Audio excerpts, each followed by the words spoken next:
Vale, vamos a empezar. Buenas noches a todos, ya a estas horas. Tema chulo, el desarrollo biológico y motor. Vale, importancia. Por mucho que seamos psicólogos y pensemos mucho en la psicología, nos encante lo mental, etcétera, cuando hablamos de desarrollo, esto es una única visión. Si un niño tiene un desarrollo biológico, eso va a influir en el psicológico y el psicológico en el motor, y esto es una interacción, ¿vale? Sin embargo, durante mucho tiempo se ha estudiado por separado, ¿vale? Era el mente o cuerpo o mente, ¿vale? Había esa dualidad. Sin embargo, cada vez queda más claro que es una cosa en conjunto y que cada una de esas facetas va a afectar en la otra. Por eso hoy vamos a hablar todo el tema del desarrollo a nivel motor, desde el nacimiento, desde la fecundación, para ir viendo cómo va evolucionando el feto, qué cosas van pasando y cómo eso va a afectar también al desarrollo psicológico. ¿Vale? Entonces, todos sabéis que el espermatozoide fecunda el óvulo y que se forma el cigoto. Ahí ya tenéis un dibujito del cigoto, ¿vale? Es una primera célula proveniente de papá y mamá que, que une esos genes y genera pues, el nuevo niño, que parece mentira lo que va a llegar a ser, siendo como es una cosita así pequeña, ¿verdad? Vale, entonces con las nuevas técnicas de neuroimagen hemos podido pues, estudiar mucho más cómo funciona tanto el sistema nervioso, cómo se va creando, qué influencia tienen las proteínas, el ADN, ¿vale? Cómo comprobar el cerebro. Entonces todo eso es información nueva, reciente y más amplia que tenemos, aunque todavía está en principio, es decir, todavía estamos en ello. Me coloco el micro que no sé si se oye. Vale. Entonces, os he puesto un dibujo de una técnica de neuroimagen. Entonces, si vosotros veis, lo que nos permite es ver qué estructuras del cerebro están implicadas en una actividad concreta, pero también saber la actividad metabólica. La actividad metabólica es que nuestro cerebro, cuando nosotros estamos haciendo algo, está gastando glucosa, generalmente, ¿vale? Entonces, a través de inyectar una sustancia radiactiva, esa glucosa, vemos qué parte está funcionando. Entonces, por ejemplo, ahí tenéis un dibujo donde se ve en qué parte se activa cuando un niño escucha una palabra, qué parte cuando dice una palabra, qué parte cuando ve una palabra y qué parte cuando piensa una palabra, ¿no? Esto se les hace la actividad y se les utiliza una neuroimagen para ver qué funciona cuando se está haciendo algo, ¿vale? Eso es nuevo. Bueno, antes era, vamos a ver qué hay aquí o qué hay allí o qué tal. Ahora ya podemos ver qué pasa cuando estamos haciendo, lo cual es un gran avance para estudiar todos los problemas que podamos encontrar en cualquier tipo de niño, adulto y montón.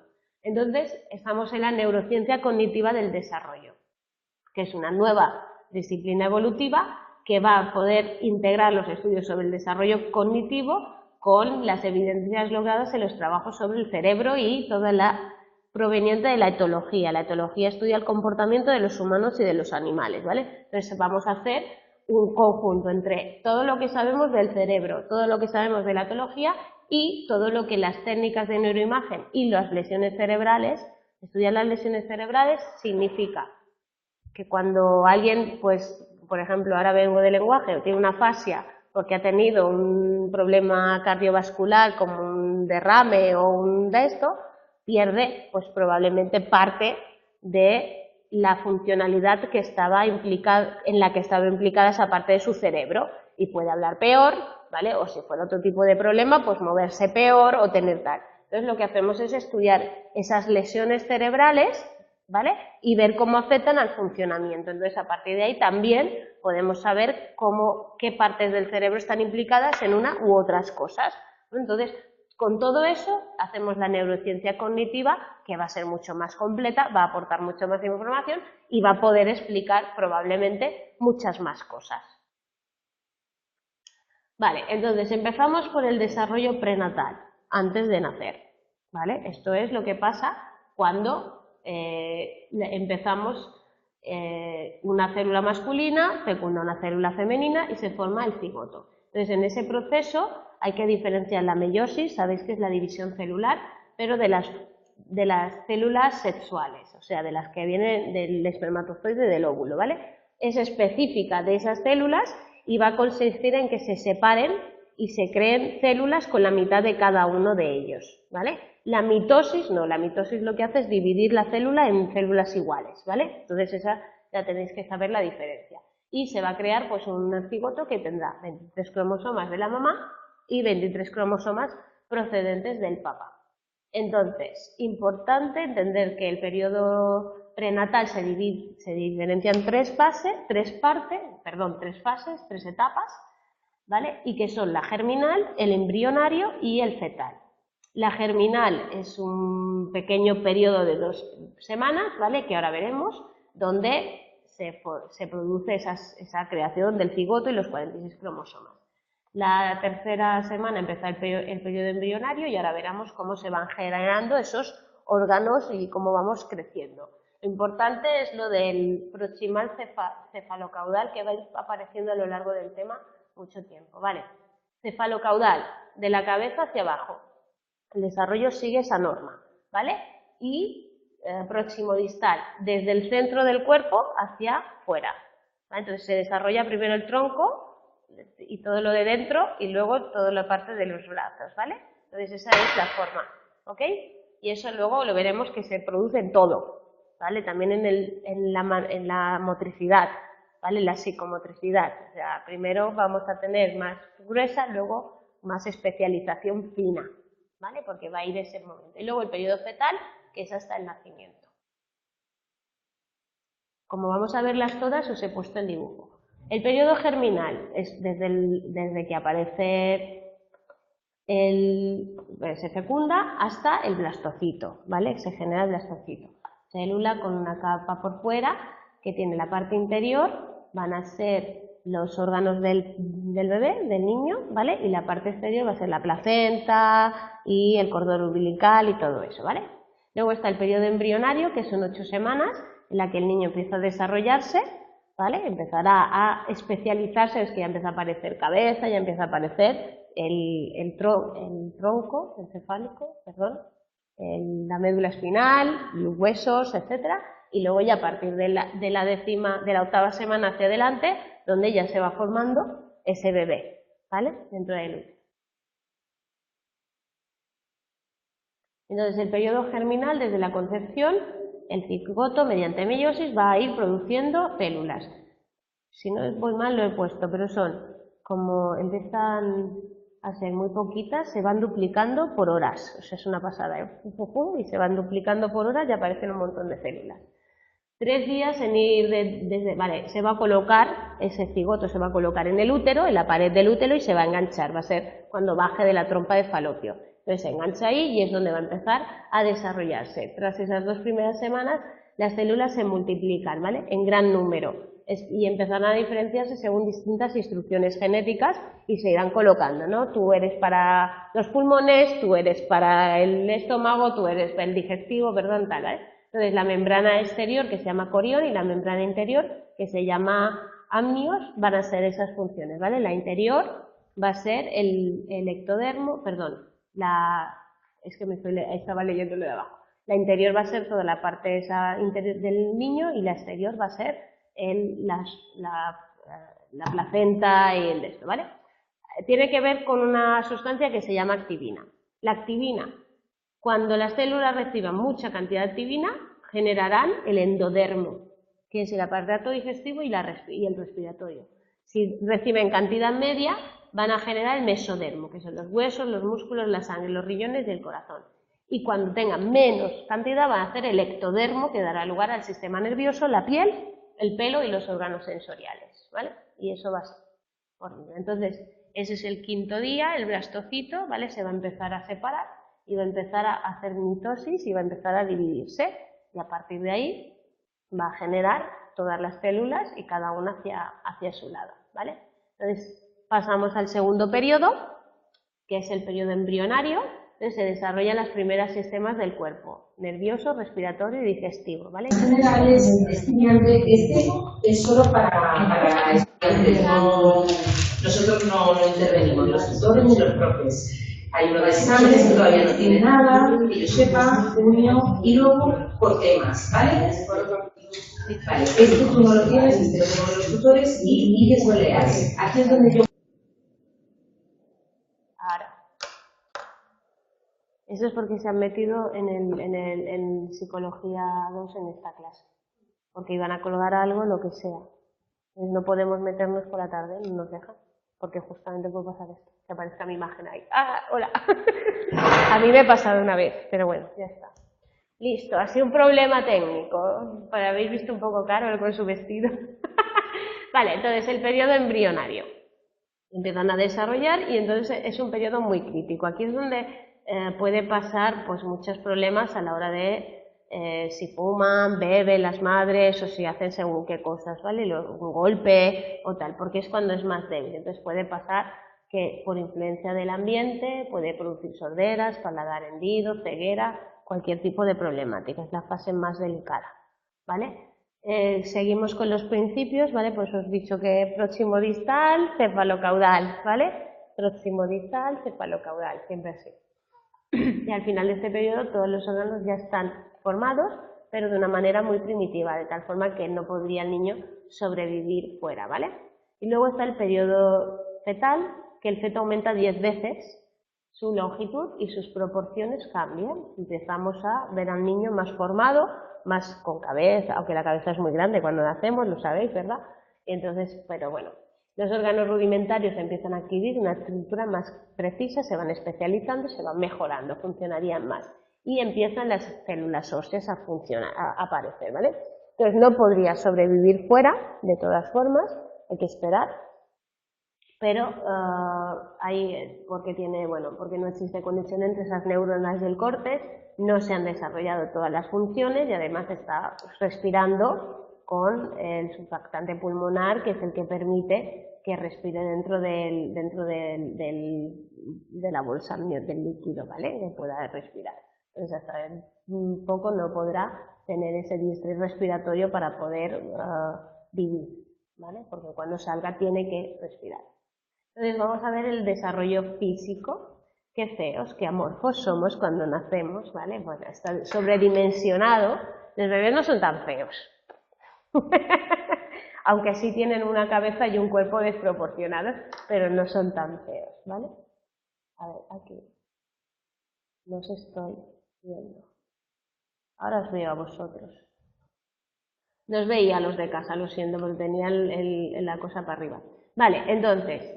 Fijaos cómo a los 2 meses, ¿vale? 5 meses, recién nacido, es así, 2 años, 3 años y cómo va creciendo, ¿vale? Y luego ya está la especialización de las partes del cuerpo, cómo van a ir generándose a partir de esa especialización del desarrollo. Entonces, los primeros meses de vida, el crecimiento es mucho más rápido que el resto del ciclo vital. Los niños van creciendo desproporcionadamente, ¿no? Es un bebé un día, lo ves al cabo de 3 y dices, wow, ¿no? De 0 a 3 aumenta el peso y tamaño, el niño crece mucho, la cabeza se va proporcionando, va siendo más persona, va siendo más geométricamente correcta con el resto del cuerpo, ¿vale? Y a los 3 años pérdida de la redondez que lo caracterizaba. Los bebés son rechonchos, ¿vale? Y luego van perdiendo esa redondez. Hay niños, yo por ejemplo recuerdo el hijo de una amiga de mi cuñada, que era, pero lo veías y era una bola gorda, pero grande, era increíble. Lo tendréis que ver ahora, es un niño normalillo, pero todo el mundo decía, este niño, pues sobrealimentado, nada de eso, estaba hinchadote, era un bebote, como me lo llamaban, ¿no? Pero es que cambia y evoluciona y de repente hizo un cambio y se adelgazó y está, pero es un tirillas además, es que no tiene nada que ver, ¿vale? De 3 a 6 años, bueno, los niños van evolucionando evidentemente, son como más bebitos, más rechonchos físicamente, ¿vale? En la primera infancia van adelgazando y empiezan a tener una imagen más atlética, ¿vale? Eso se produce. La cabeza sigue siendo más proporcionada y van cogiendo fuerza en los huesos y por tanto las destrezas motrices. Esa es la fase psicomotriz, ¿no? De 3 a 6 años, donde les enseñamos a andar, empiezan a andar pronto, pero donde cogen equilibrio entre 2 y 5 o 6 años, ¿vale? El equilibrio real, no el que, bueno, yo tengo equilibrio pero me voy tambaleando, ¿no? Cogen equilibrio, van cogiendo la psicomotricidad, a los 6 años pueden empezar a coger objetos muy finitos, ya tienen esa capacidad. Tú en la escueleta les haces comer, pero les cuesta coger la cuchara así, ¿no? Con la mano como así, ¿no? Es como muy primitivo, ¿no? Y a partir de ahí va a ir desarrollando esas destrezas.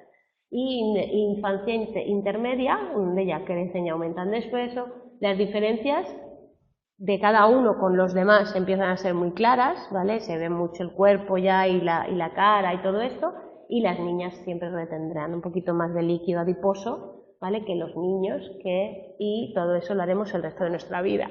Esto cuando habláis de anorexia o de problemas del peso, cuando las mujeres les dicen, bueno, es que siempre vamos a tener más grasa que los hombres, siempre vamos a tener el eso, porque es nuestra naturaleza. Tiene un motivo, vamos a ser madres, el calor, la supervivencia, es que tiene todo su motivo. Lo que pasa es que las modas parecen olvidar todo lo biológicamente determinado, ¿vale? Entonces, en la adolescencia pues se dan unos cambios muy importantes a nivel físico, de repente crecemos, es un repentino en talla y peso, que empieza antes de las niñas que en los niños. Las niñas se desarrollan antes y lo veremos cuando hablemos de la adolescencia. De hecho, las niñas lo desarrollan todo antes. Dura alrededor de 2 años y síntomas de madurez sexual, ¿vale? Empieza el cambio. Esto estamos hablando de la pubertad, que la pubertad es entre los 10, 11, 12 años, ¿vale? No se ha adelantado, sigue estando en el mismo momento en que estaba, ¿eh? Eso que dicen que la gente se ha adelantado es un poco extraño, pero no es tan real como dicen. Las características sexuales primarias en la maduración de los ovarios, útero y vagina, y se alcanza la menarquía, es decir, la menstruación, ¿vale? Empezamos. Los niños pues se agranda y madura el pene, los testículos, la próstata, ¿vale? Y las vesículas seminales, y empiezan a presentar el esperma teniendo la orina, ¿vale?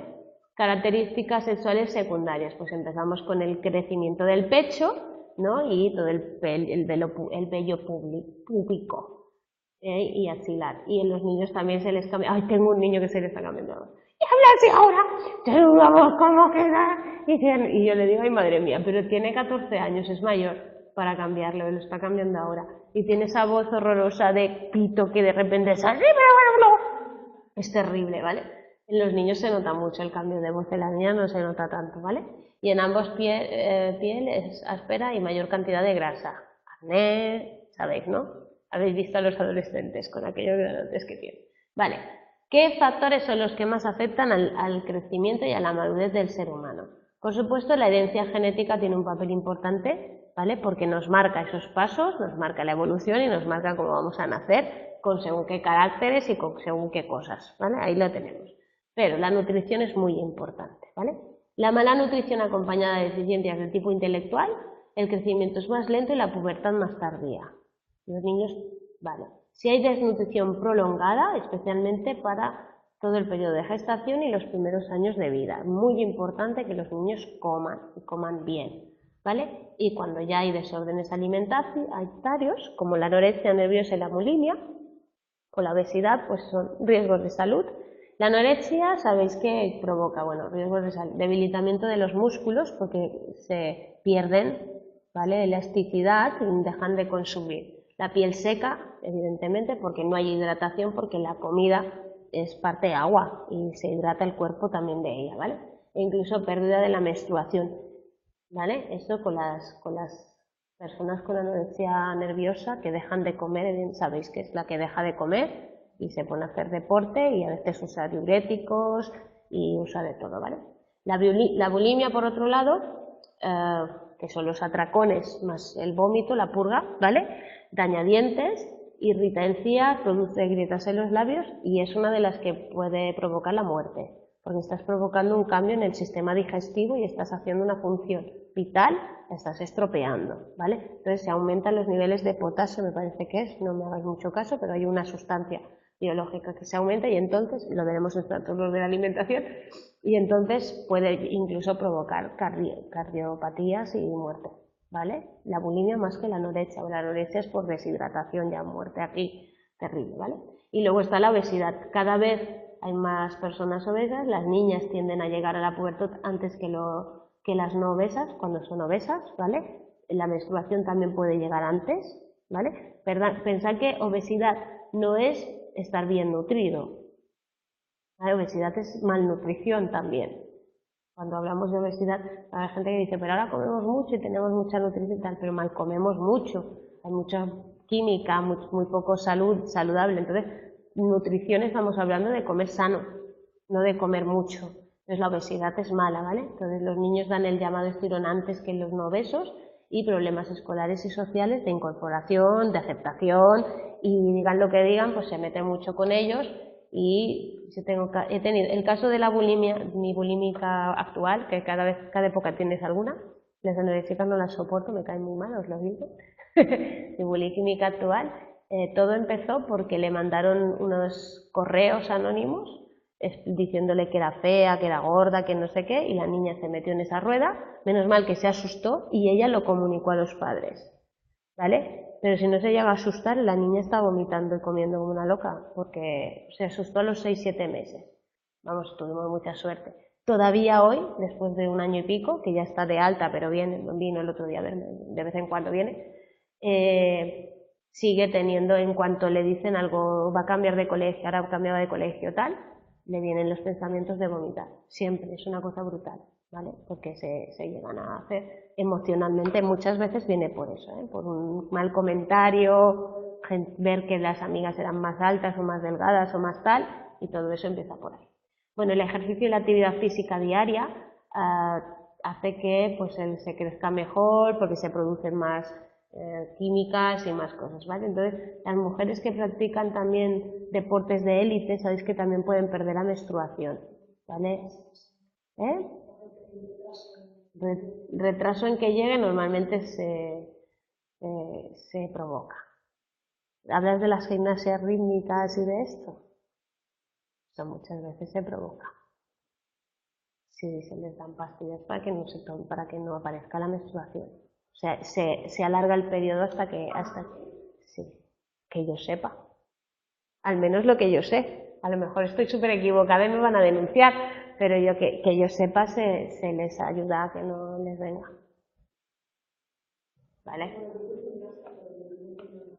Me vino con normalidad, ¿vale? Pero estamos hablando a lo mejor de élite, que cuando hablan de élite, a lo mejor te están hablando de las que están todo el día metidas en un gimnasio, que están además se suelen estar en centros especiales, ¿no? O sea, ya son deportistas que están encerrados para eso, no hacen otra cosa casi, ¿no? Pues eso.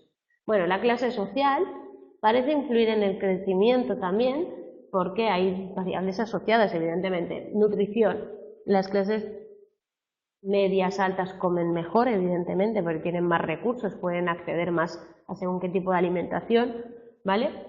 Tienen más cuidado de la salud, tienen acceso a los medicamentos, pueden, pues también la higiene, es que todo afecta, ¿vale? Luego están las deficiencias físicas, según qué tipo de pituitaria, cuando la pituitaria o la tiroides y hipófisis, la tiroides pues funciona mal, pues sabéis que el crecimiento se relega. Yo tengo un niño que tiene el problema del crecimiento, el enanismo, no es enanismo, es un problema en las glándulas del crecimiento, entonces es bajito y se siente muy mal, porque a lo mejor si tú lo ves le pondrías 10, 11 años y tiene 15, es muy bajito, ¿vale? Entonces eso también repercute en él y tal, y tiene un problema en la glándula esta del crecimiento. Traumas o avisos psicológicos, ¿vale? Pueden provocar el enlentecimiento del crecimiento. Hay hogares donde la agresividad, abuso de alcohol y abuso de los niños a veces baja estatura y bajo peso, ¿vale? Se pierde esa característica, esa evolución, ¿vale? Y encontraron que en hogares en características de niños bajo nivel de glándula pituitaria, incluso afecta a niveles biológicos, ¿vale? Pensad eso. Hay siempre relación causa-efecto psicológico-biológico, ¿vale? Se estudia, de hecho, por ejemplo, en casos de la amígdala y la agresividad y tal, se estudia si las personas eran agresivas antes de que la amígdala creciera, que tiene la amígdala más grande, ¿lo sabéis? Se estudia si es causa-efecto. Es decir, si empiezan a agredir y eso hace que la amígdala aumente, o si la amígdala aumente y luego empiezan a agredir, ¿vale? Se intenta saber. Y estos siempre son ejemplos que se dan de gente que, no teniendo un problema real, se le ha detectado luego una transformación biológica, ¿vale? En los somatoformes, cualquier cosa, por factores ambientales. Por eso el factor de cuidado de los niños, la protección, es tan importante.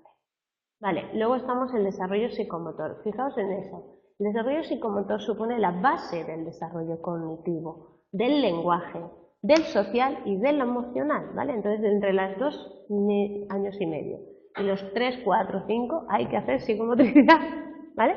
Porque es donde se van adquiriendo esas habilidades que harán, ¿vale?, que en el niño es la manifestación de ese sistema nervioso y donde se está desarrollando y donde se está promoviendo que después se produzca esas otras habilidades, ¿vale? Entonces, todo lo que es la locomoción, el desarrollo de la postura, toda la presión, todo el tema de usar el cuerpo, brazos, tal, la psicomotricidad en sí, ¿vale?, va a hacer que el sistema nervioso central también vaya mejorando y vaya adquiriendo habilidades. Entonces, en cuanto a la locomoción y el desarrollo postural, estamos hablando de las habilidades motoras gruesas.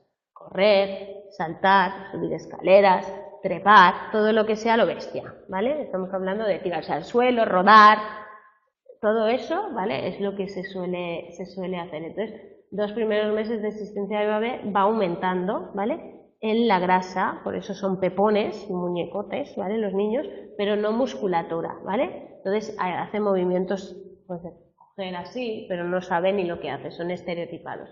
A partir del 5.º mes va ganando esa corporalidad, esa estabilidad, ¿vale? Y entonces, a partir de ahí, empieza a que el centro de gravedad se dirija hacia abajo, las piernas se estiran y los hombros se ensanchan, que es lo que permite que haya más equilibrio, ¿vale? Si tenéis los hombros muy estrechitos y las piernas muy anchas, pues el equilibrio puede fallar, ¿vale? De hecho, normalmente esto y la cadera van un poco en sintonía, digamos, ¿vale?, por el tema del equilibrio. De todas formas, los haces andar, yo los hago ir a rodillas, de rodillas, así súper estirados, y entonces cogen equilibrio. Vale, con 8 o 9 meses la mayoría de bebés ya pueden gatear, ¿vale? El gateo es necesario para el desarrollo, ¿vale? Yo recuerdo un niño que no gateó, y le tuvimos que enseñar a levantarse del suelo, el tío no se levantaba, por problema de los padres, evidentemente por parte, pero yo le tuve que enseñar, y yo en la clase de psicomotricidad le enseñaba a poner las rodillas en el suelo, porque él concebía estar sentado y estar de pie, de hecho se tiraba a pumba. A la hora de sentarse, él no hacía los gestos de sentarse poco a poco ni nada de esto, ¿vale? Y a la hora de levantarse, entonces yo con las manitas le colocaba las rodillas, venga, vamos, taca, taca. Fue una de las intervenciones de la escoleta donde le enseñamos a levantarse, a partir de que yo le enseñara a poner la rodilla, primero una, venga, pon la rodilla. Y el niño no iba a hacerlo, era una pasada, pero nunca gateó ni usó las rodillas. Entonces empezó a usar las rodillas conmigo, digamos. Un poco es el juego de esto, ¿vale? Entonces, eso fue un caso llamativo. Esto estamos hablando de 2 años, a partir de 2 años, mínimo 2 años debía tener. Y no era capaz de levantarse solo del suelo. No sabía. Entonces le enseñamos. Claro, lo cogió, luego fue rápido, luego no fue nada, pero no había captado el movimiento de la rodilla. Entonces, claro, todo lo que es el movimiento físico supone poder explorar el mundo, ¿vale? Ir a tocar, ir a mirar, sentirse libre también, ¿vale? Acercarse a otros, alejarse. Más peligros, eso también es verdad, ¿vale? Y más normas y rutinas, porque te riñen más, te hacen estar más tiempo sentado, te dicen no te muevas, todo eso es adquirible, porque claro, no es lo mismo un niño que no se puede mover, que nadie le riñe, a un niño que ya se puede mover, que todo el mundo, que te quieres, que no vayas, que no toques, que no sé qué. Entonces empezamos una evolución que a pesar de ser yo me muevo, es más allá de eso, ¿vale?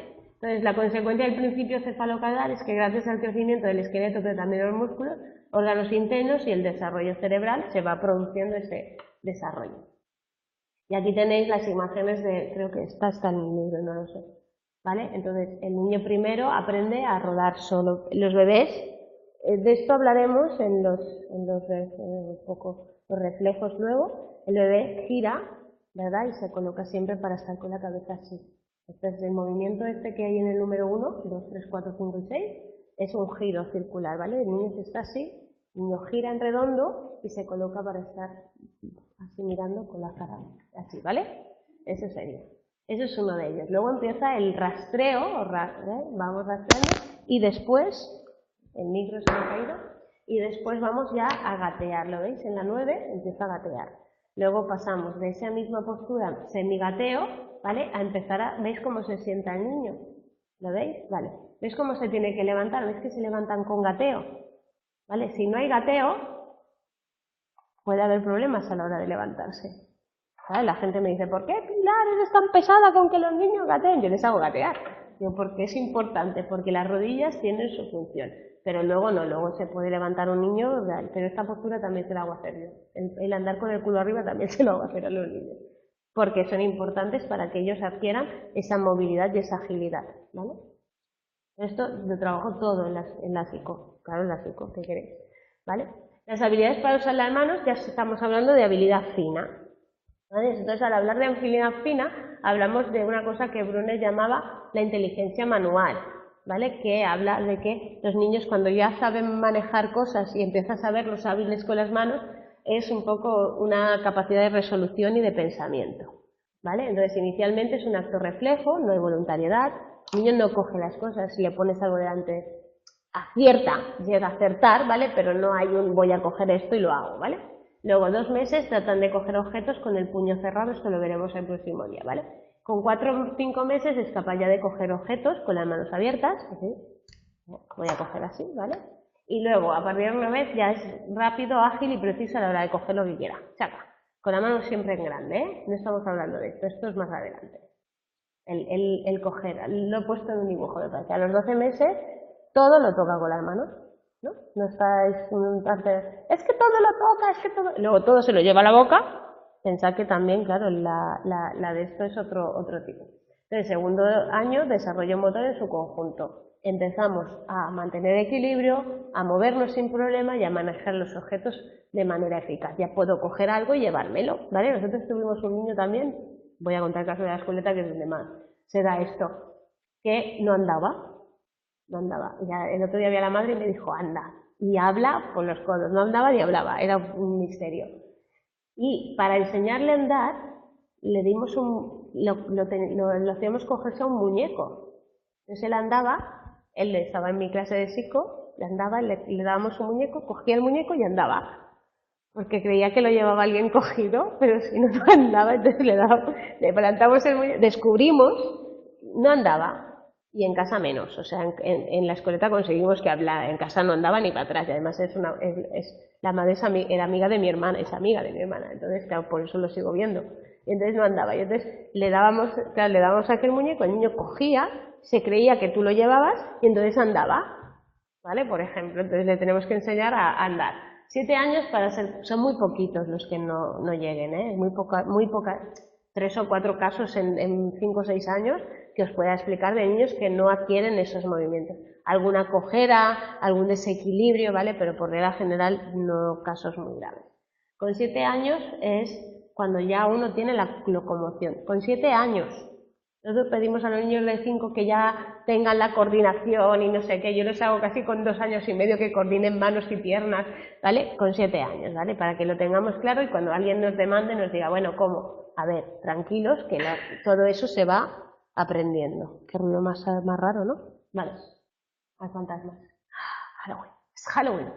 Desarrollo psicomotor, el hecho privilegiado entre el desarrollo físico y el intelectual, ya que la capacidad del niño para moverse le facilita no solamente información del mundo físico y social, sino información para conocerse y reconocerse. Se trabaja mucho a nivel de equilibrio, de todo lo que queráis, el cuerpo, ¿vale? El 2 manos, 2 piernas, el aprender a conocer su propio cuerpo, y luego se trabaja también con espejos para que él se vea y se identifique a sí mismo y se trabaje el yo. Todo eso es psicomotricidad, es el desarrollo psicomotriz. Y ahí empieza la identidad personal, la memoria, todo se trabaja ahí, ¿vale? Y os he puesto un modelo de un niño de cómo agarra, ¿vale? Entonces, mirad el de abajo, bueno, el de arriba es como en un cubo, pero el de abajo es con 1 año y medio, él se coge así, todo se coge a lo bestia, ¿vale? Luego empezamos con coger cosas raras y hacer cosas raras, y luego a los 4 y medio, 7, entre esos, puede la psico fina, ¿vale? Entonces todo eso A los 2-3 años les enseñamos pues a abrochar botones, que les cuesta muchísimo, apretar. Ahora, por ejemplo, cuando yo les pongo los zapatos, yo les enseño la psicometría y al final las trabajamos mucho con los zapatos, en psico. Se tienen que poner los zapatos solos. Claro, se sientan así, como ponme los zapatos y te pregunta ya. Como cogen el velcro de los zapatos así y no atinan, y yo les hago, venga, cógelo, venga, va que lo pegamos, y entonces hacen así con manotazos, porque todo es manotazo de momento, ¿vale? Están en un periodo intermedio entre 2 y 3 años, ¿vale? Pero bueno, es un desarrollo que tienen que ir adquiriendo y que también, pues luego, cuando se trata de escribir, la final las mujeres la tenemos más rápido que los chicos les cuesta más escribir, por ejemplo, sabéis que los chicos tienen peor letra que las chicas, pero es un efecto de esa psicomotricidad fina, ¿vale? La gruesa la tienen mejor ellos que nosotras, es un poco diferencial, ¿vale? Bueno, el desarrollo cerebral. El desarrollo cerebral humano es, durante mucho tiempo, ¿os acordáis que ya lo hablábamos? Tiene mucho desarrollo postnatal y las capacidades específicas no resultan de una nueva zona, sino de que van aumentando las partes corticales, nuestro córtex, ¿vale? El córtex cerebral es el que nos hace ser diferentes. La prolongación del periodo es, nosotros nacemos, nuestro cerebro no está constituido y se va constituyendo y se va creando, porque va creando nuevas conexiones nerviosas y luego las va podando y las vuelve a crear, hace unas cosas maravillosas, ¿vale? Entonces, veis ahí el cerebro, cómo empieza, ¿vale? Se va creando, a los 100 días sería la última de la fila de arriba, y luego cómo vamos teniendo el desarrollo, y veis qué grande se llega a hacer en comparación con el resto del cuerpo, ¿vale? Cómo nacemos, ¿vale? Entonces, uy, que me iba atrás, perdón. Me iba a decir lo mismo, he repetido, yo creía que había repetido la transparencia. El desarrollo cerebral prenatal es un aumento del tamaño y creciente relevante de la corteza cerebral, ¿vale? Las neuronas que posee el bebé han sido generadas en la mayor parte de los primeros meses del embarazo. Córtex cerebral. A los 4 o 5 meses el proceso de migración neuronal ha permitido que existan 3 estratos diferenciados. Sabéis que vamos teniendo los 3 cerebros.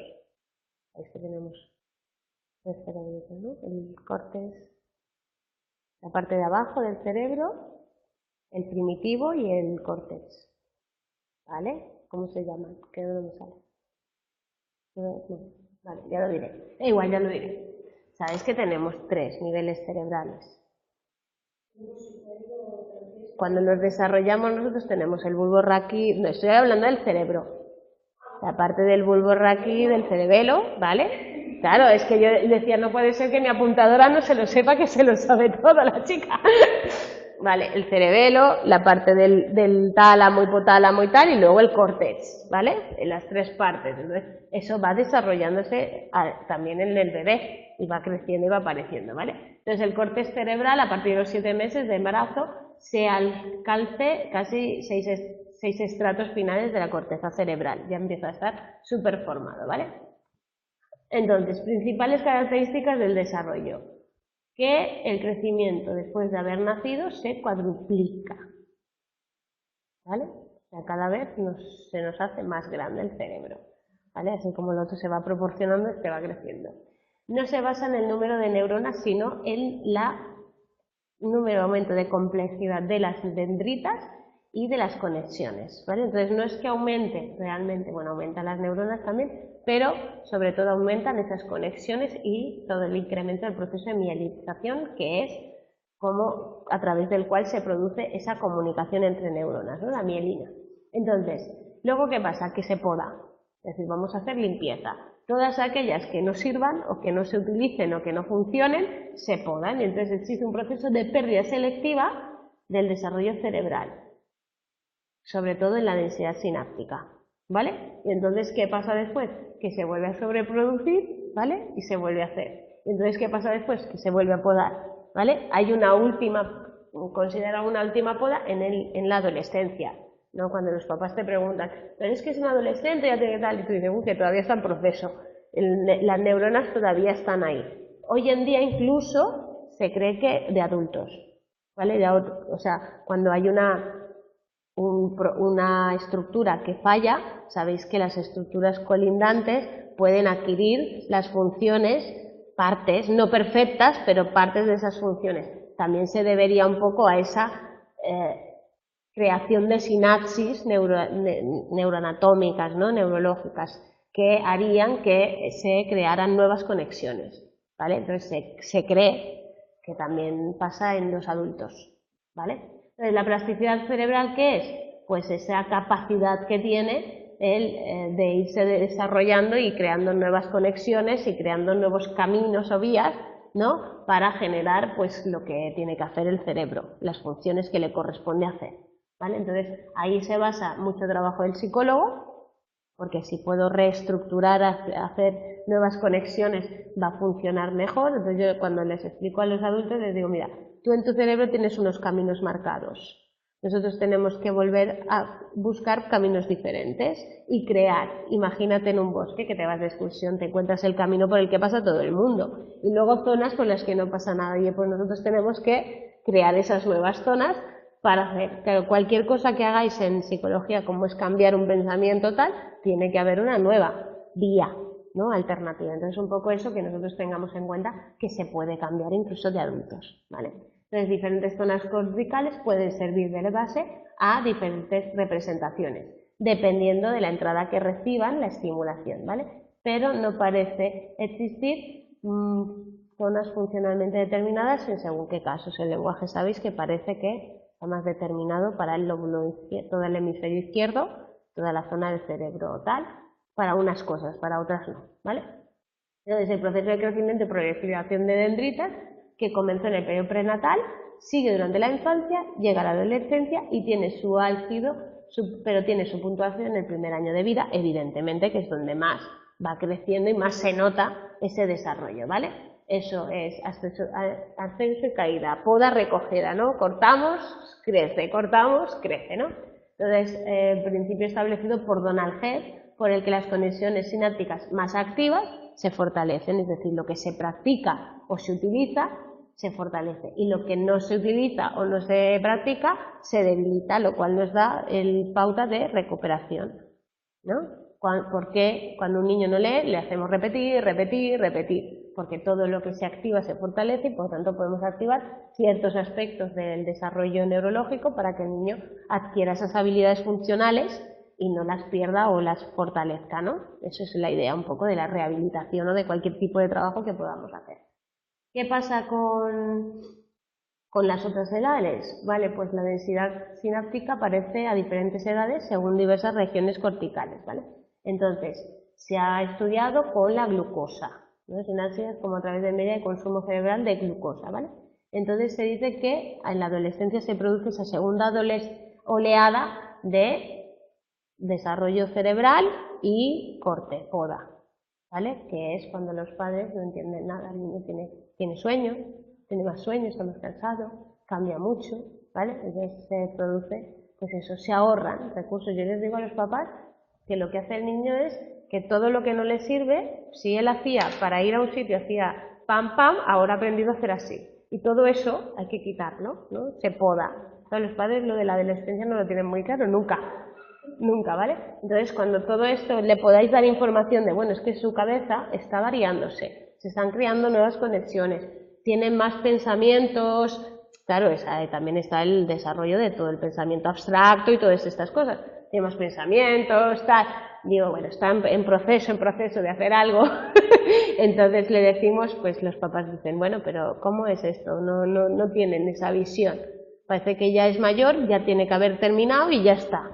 ¿No? Esta es un poco la visión de ahora se va a hacer responsable, serio y no va a querer hacer nada de lo que quería hacer todos los chavales, ¿no? Y tú le dices, bueno, no. Entonces, el lóbulo frontal, la poda continúa hasta la edad adulta, ¿vale? Es decir, todo aquello que no se utiliza, va. La corteza frontal es la encargada de todas las funciones ejecutivas, ¿vale? Que es organización y planificación, y usar cómo hacemos las cosas, qué procesos cognitivos se implican en cada cosa, etcétera, ¿vale? A partir de los 25 años la poda sináptica finaliza, ¿vale? Ya hay un establecimiento de esas conexiones para realizar de manera adecuada todas las tareas cognitivas. Pensad que estamos hablando de hasta dónde se dice que está el desarrollo del pensamiento abstracto, del pensamiento ya último tipo de pensamiento que se dice que adquirimos los seres humanos durante el desarrollo que veremos, ¿vale? Eso sería ya está el concreto y el siguiente, ¿vale? Pero no quiere decir que no se están generando nuevas conexiones, ¿No? sino que ya se consigue, digamos, La última poda, la poda general, esta última. Así, claro, las nuevas conexiones, cada aprendizaje puede ser una nueva conexión y tú sigues aprendiendo, ¿vale? Lo que sí es la poda sináptica está tan llamativa, quizás. Lo que yo te digo, que les digo a los padres, es llega un punto en que esa poda más llamativa, que se ha producido en diferentes momentos durante la niñez, se hace en la adolescencia para encontrar los recursos más ágiles. El cerebro es inteligente, el cerebro es una maquinita muy capaz, pero que ahorra mucho. De hecho, el principio de economía cognitiva es lo que es más fácil de recordar, se recuerda, lo otro no tanto, ¿vale? Entonces, ese proceso de poda es también eliminar vías muertas también, a ver. Entonces, el grande se produce en la adolescencia. ¿Vale? Y luego se producen las conexiones, pues lo que hablábamos.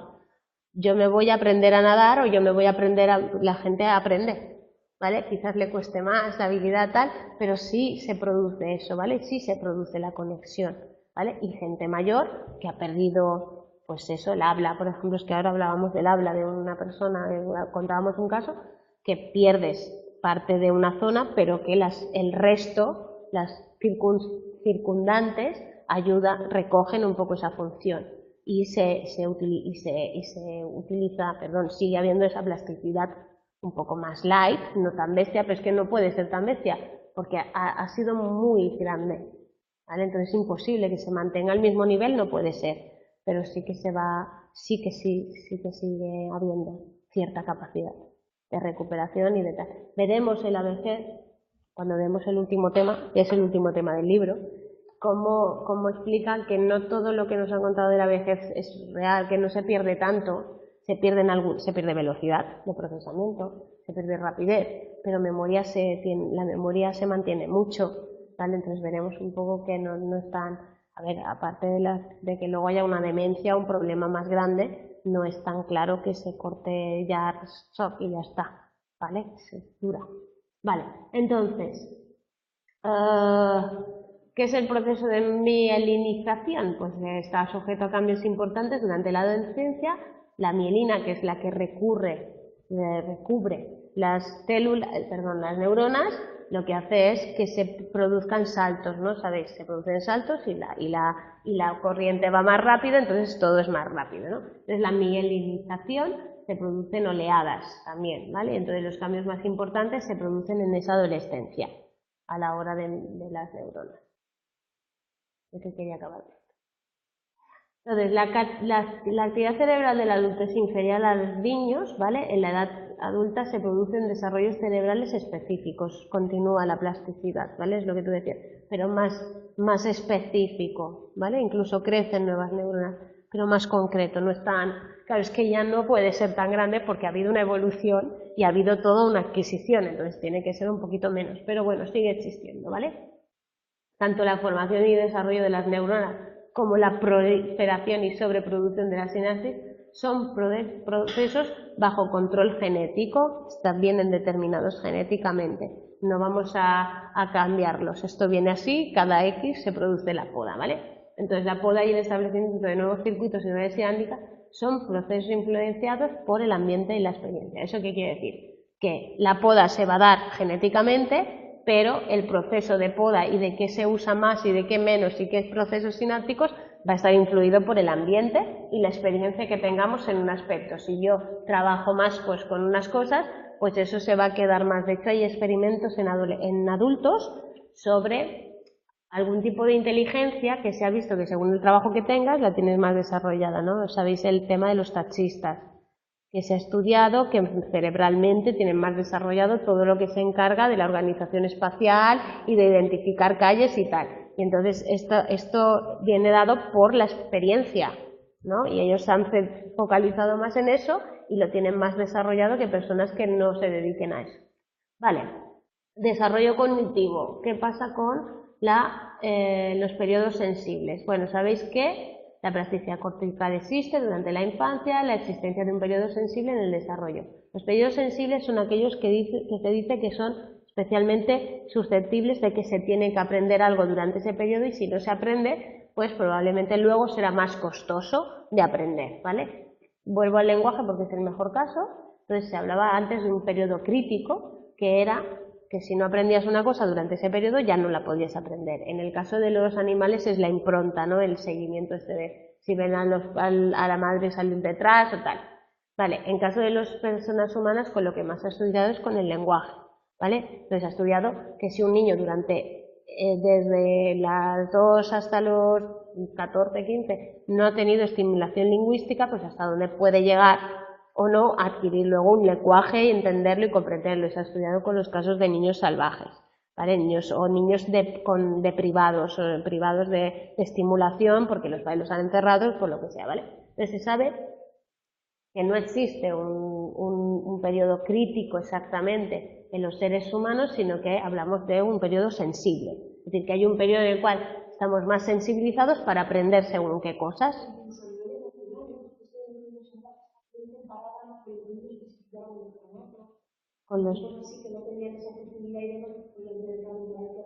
Porque eso es otro aprendizaje cognitivo y otro aprendizaje igual que cualquier otro, ¿vale?